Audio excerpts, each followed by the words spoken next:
Dr. Gupta special on CNN called Weeds. Oh, It's two okay. of them. It's like Weeds and Weeds 2. Yeah. You gotta watch the one called Weeds where he like he's trying to basically it's him after the fact that he comes out and says he was wrong this whole time about marijuana. About the weed. Right. Right. So now he goes out, he talks to people who self medicate. They do like research and studies of people who are driving. Funny thing about weed, when you're driving, the more you smoke, the better of a driver you become. Like the more of a smoker that you are. Like if somebody like me who doesn't smoke start smoking, it'll have an effect on me. But if somebody like Snoop Dogg, if he was to smoke a joint and go, bad example, not him, but someone who smokes more regularly, not someone who's constantly high, but someone who smokes more regularly, it wouldn't affect them as a driver the way alcohol would. Right. Right. He also talks about creative people. You know how people say like people like Lil Wayne, they talk about being high when they write their music. He's like, it's not gonna make somebody who's not creative, but if you are the creative type, it takes away your inhibitions. And so you become more creative, and you start creating more like beautiful music or more beautiful art and things like that. It's a fantastic study on a lot of the, I guess what you would call misnomers that people have about marijuana. And this is coming from. So what you're telling me is that Andre 3000 need to start back smoking weed. That's what's going on, right? I don't know. That's what I don't know. I don't know what happens on the opposite end if you stop smoking. But I just know what he said happens to people who are in that category that do smoke. You know, they just lose their inhibitions. Well, when he stopped smoking, he started having writer's block. He started talking about he didn't want to rap no more. Put it this way, what in the hell you think made Future think he could sing? Made who? Future or Rich Homie Quan. Right? But neither one of those dudes miss. Like, when the last bad Future or Rich Homie Quan song, especially Rich Homie Quan, like, that dude don't miss, dude. Every record is like, yep, that's a hit. Yeah. That's another hit. But it's that auto-tune, too, because if they didn't have that, like, it wouldn't, like, the music, it wouldn't even sound like it does. But think about it. It's not even singing. And with auto anything, it's not singing. But the mere fact that you thought somebody would buy that, you had to be high. No sober dude was like... Okay, well, Young Thug. Then use Young Thug as the example, because you can't understand nothing that dude even Exactly. say. All them dudes. Yeah, I'm good, man. Good for them, man. You know, and one day, America will wake up and figure out that, you know, you let somebody come home and down a six-pack, but a dude want to come home and light up a J, he going to jail. Go figure. Hey man, that's why I miss Tupac, man. This rap game right here, boy. This is why I miss, boy. Here comes Grandpa Rob. Like I told you, dude, I've given up. Like I appreciate what these young dudes do. Like I could be in my that's what I was doing Saturday. You asked me what I was doing this weekend? Just riding around listening to ratchet music. Period. And when that Trap Queen song came on, I crunk it up. She my trap queen. Let me hit the bando. I just found out what the bando was like 6 months ago. Looking at First 48, like, oh, the bando. I understand now. Yeah. This ratchet music all Saturday was my thing. Went by Dunkin' Donuts. Krispy Kreme, got a free donut. I was good. Had a bunch of meat in the car with me. You got a free donut and had a bunch of meat in the car. Just me and my meat and a donut. Sounds like a great Saturday night, doesn't it? Anyway, tonight, Wisconsin. Very good, Michael. Very good. Well played. Wisconsin will be. Hold on. Do I get one of these? Wait a minute. I'm not quick enough yet, y'all. So you gotta just bear with me here. Do I get a? Anyway, Wisconsin taking on Duke tonight. I don't know if y'all heard. I'm kind of at. See, my whole thing at the beginning was I wanted to see Karl-Anthony Towns and Jahlil Okafor go at it. Right, I wanted and to see that's what you've been saying. Yeah, I wanted to see that matchup badly because that's what is going to be your projected. Speaking of the draft, your projected 1 and 2 pick of the draft, and a guy whose opinion I respect, Jay Williams, who does an awesome job breaking down college basketball. Man, made this season a easy season for me to cover. I mean, to follow this season, listening to guys like him talk about the game, him and Jay Billis. I'm talking about the difference in the two guys. And it was something that I mentioned to you about Jahlil Okafor, just his body style. And I noticed some people tweeting about it during the game. It's like you could tell he's just not in the shape because he's young too. He's a 19-year-old kid, so his body hadn't had enough time to develop yet. One, but two, you can just tell that he has a lot of that. Like I forgot who somebody compared him to. I compared him more to body wise to Jared Sullinger when Sullinger was at Ohio State. You know, he ended up staying 2 years. When I thought he could have left, he should have left after 1 year because his draft stock dropped the next year. Because obviously, what happens is people start breaking your game down more. They get more looks at you to dissect you. Point to the side. I look at Jahlil Okafor and I see that type of body type, but he's still a guy with a soft touch around the rim that can still make things happen. But just for my personal preference, I'm gonna need him to get stronger around the rim to be that mainstay in the middle. On the other hand, you got a guy like Karl Anthony Towns that, hey, dude, first of all, can hit free throws at a collegiate level. So news flash there. Can I say this real quick about free throw shooting? And I tweeted this yesterday from at Sports Kings Live. When they go to that in the NBA, when they do, and they should do it more in the college ranks too, because you get 1-and-1.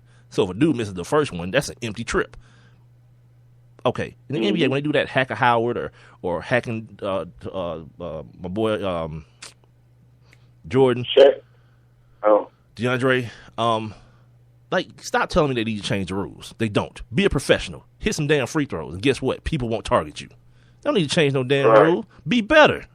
Be a better pro. What are we talking about here? Dudes running around shooting 20-some% from the free throw line as a professional? Get out of here. No rule needs to change. You should be able to foul people every time. Yeah, you setting yourself up. That's ridiculous. Then they know you're a liability. Right. Yeah. Be better. I shouldn't change a rule for you to continue to be bad. No. Be better. You're a professional. This isn't Jahlil Okafor. He has to go to class at some point. Like, he has to leave the gym. The NCAA says you can only practice for so many hours.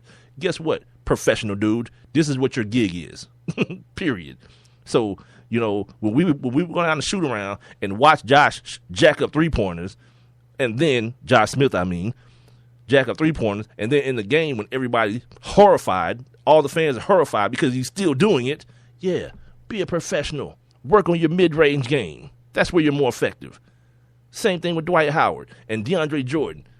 Live when everyone else leaves. You know what you need to be? On the free throw line, cuz you and a trainer. You shooting free throws, the trainer rebounding. They need to change the rule. You shouldn't be able to hack people over and over again. Sure, you should. Every time until you run out of fouls. I mean, as long as you got fouls, yeah. Yeah. As long as you got them. Shoot.